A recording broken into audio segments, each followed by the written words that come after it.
Hello. I wanted to make a recording on this thunderstormy day in South Jersey.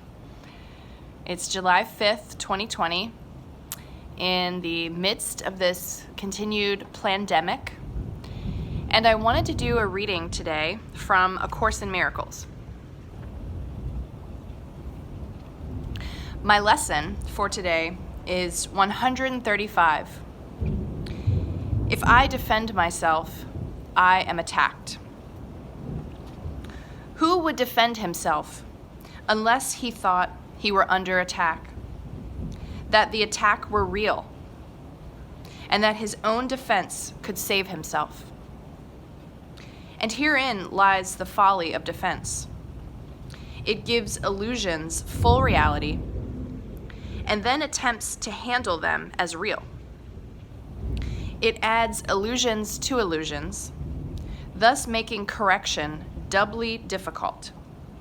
And it is this you do when you attempt to plan the future, activate the past, or organize the present as you wish. You operate from the belief you must protect yourself from what is happening because it must contain what threatens you.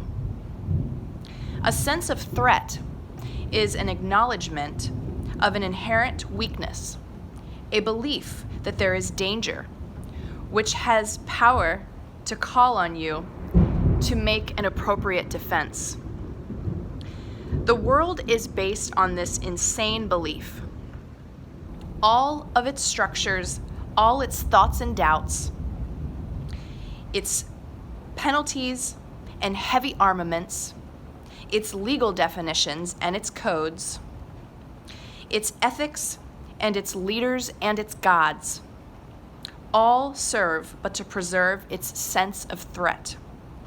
For no one walks the world in armature, but must have terror striking at his heart. Defense is frightening. It stems from fear, increasing fear as each defense is made. You think it offers safety, yet it speaks of fear made real and terror justified. Is it not strange you do not pause to ask, as you elaborate your plans and make your armor thicker and your locks more tight, what you defend and how and against what? Let us consider what you defend. It must be something that is very weak and easily assaulted. It must be something made easy prey, unable to protect itself, and needing your defense. What but the body has such frailty that constant care and watchful, deep concern are needful to protect its little life? What but the body falters and must fail to serve the Son of God as a worthy host? Yet it is not the body that can fear, nor be a thing of fear. It has no needs but those which you assign to it. It needs no complicated structures of defense, no health-inducing medicine, no care and no concern at all. Defend its life, or give its gifts to make it beautiful, or walls to make it safe, and you but say your home is open to the thief of time, corruptible and crumbling, so unsafe it must be guarded with your very life. Is it not the picture fearful? Can you be at peace with such a concept of your home? Yet what endowed the body with the right to serve you, thus accept your own belief? It is your mind which gave the body all the functions that you see in it, and set its value far beyond a little pile of dust and water. Who would make defense of something that he recognized as this? The body is in need of no defense. This cannot be too often emphasized. It will be strong and healthy if the mind does not abuse it by assigning it roles to it that it cannot fulfill, to purposes beyond its scope, and to exalted aims which it cannot accomplish. Such attempts, ridiculous yet deeply cherished, are the sources for the many mad attacks you make upon it. For it seems to fail your hopes, your needs, your values, and your dreams. The self, in quotations, that needs protection is not real. The body, values, and hardly worth the least defense, need merely be perceived as quite apart from you, and it becomes a healthy, serviceable instrument through which the mind can operate until its usefulness is over. Who would want to keep it when its usefulness is done? Defend the body, and you have attacked your mind. For you have seen in its faults the weaknesses, the limits, and the lacks from which you think the body must be saved. You will not see the mind as separate from bodily conditions, and you will impose upon the body all the pain that comes from the conception of the mind as limited and fragile, and apart from other minds and separate from its source. These are the thoughts in need of healing, and the body will respond with health when they have been corrected and replaced with truth. This is the body's only real defense. Yet is this where you look for its defense? You offer it protection of a kind which it gains no benefit at all, but merely adds to your distress of mind. You do not heal, but merely take away the hope of healing, for you fail to see where hope must lie if it be meaningful. A healed mind does not plan. It carries out the plans that it receives through listening to wisdom that is not its own. It waits until it has been taught what should be done, and then proceeds to do it. It does not depend upon itself for anything except its adequacy to fulfill the plans assigned to it. It is secure in certainty that obstacles cannot impede its progress to accomplishment of any goal that serves the greater plan established for the good of everyone. A healed mind is relieved of the belief that it must plan, although it cannot know the outcome which is best, the means by which it is achieved, nor how to recognize the problem that the plan is made to solve. It must misuse the body in its plans until it recognizes this is so. But when it has accepted this as true, then it is healed and lets the body go. Enslavement of the body to the plans of the unhealed mind sets up to save itself, and it must make the body sick. It is not free to be the means of helping in a plan which far exceeds its own protection and which needs its service for a little while. In this capacity, its health is assured. For everything the mind employs for this will be function. For everything the mind employs for this will function flawlessly, and with the strength that has been given it cannot fail.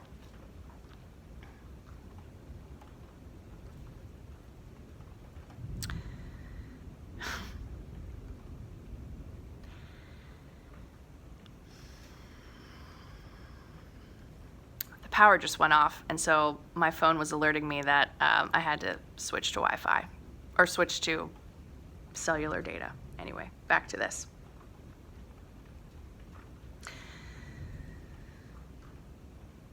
The mind engaged in planning for itself is occupied in setting up control of future happenings. It does not think that it will be provided for, unless it makes its own provisions. Time becomes a future emphasis to be controlled by learning and experience obtained from past events and previous beliefs. It overlooks the present for it rests on the idea the past has taught enough to let the mind direct its future course. The mind that plans is thus refusing to allow for change. What it has learned before becomes the basis for its future goals. Its past experience directs its choice of what will happen. And it does not see that here and now is everything it needs to guarantee a future, quite unlike the past, without a continuity of any old ideas and sick beliefs. Anticipation plays no part at all, for present confidence directs the way. Defenses are the plans you undertake to make against the truth. Their aim is to select what you approve and disregard what you consider incompatible with your beliefs of your reality. Yet what remains is meaningless indeed. For it is your reality that is the threat, which your defenses would attack, obscure, and take apart and crucify.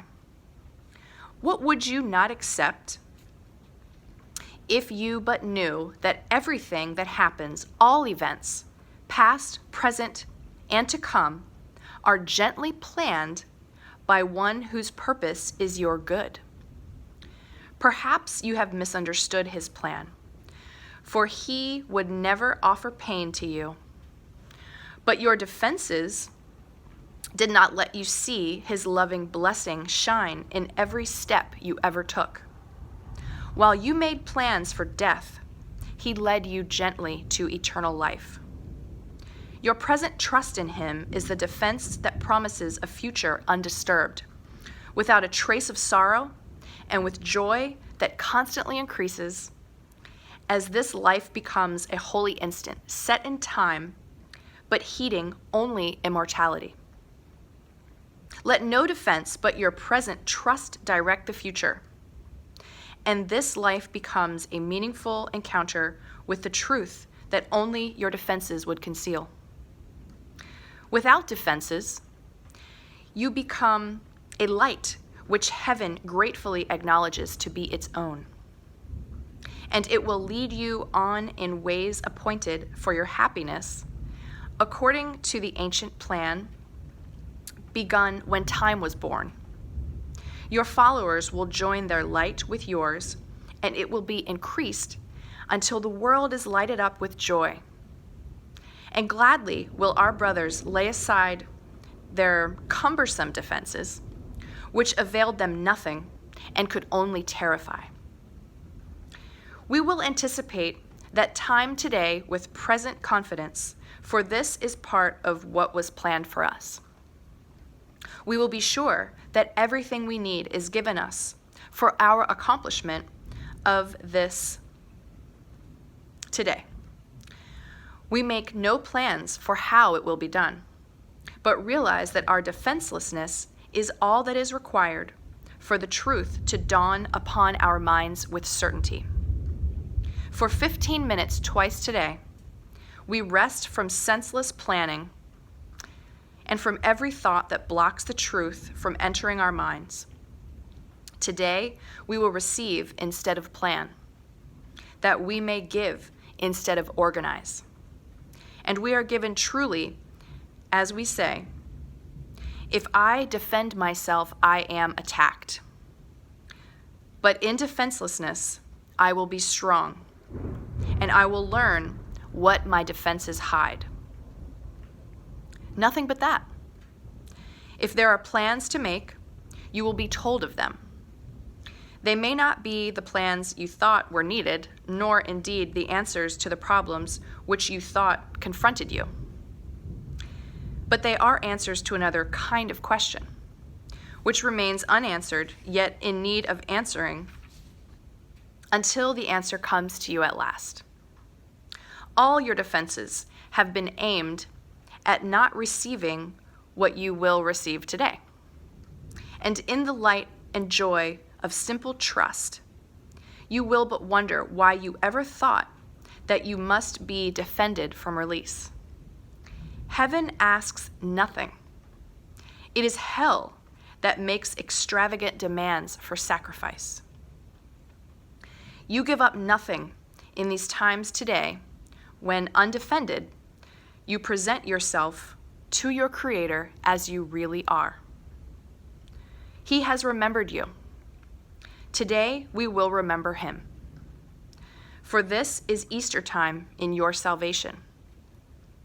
And you rise again from what was seeming death and hopelessness. Now is the light of hope reborn in you, for now you come without defense to learn the part for you within the plan of God.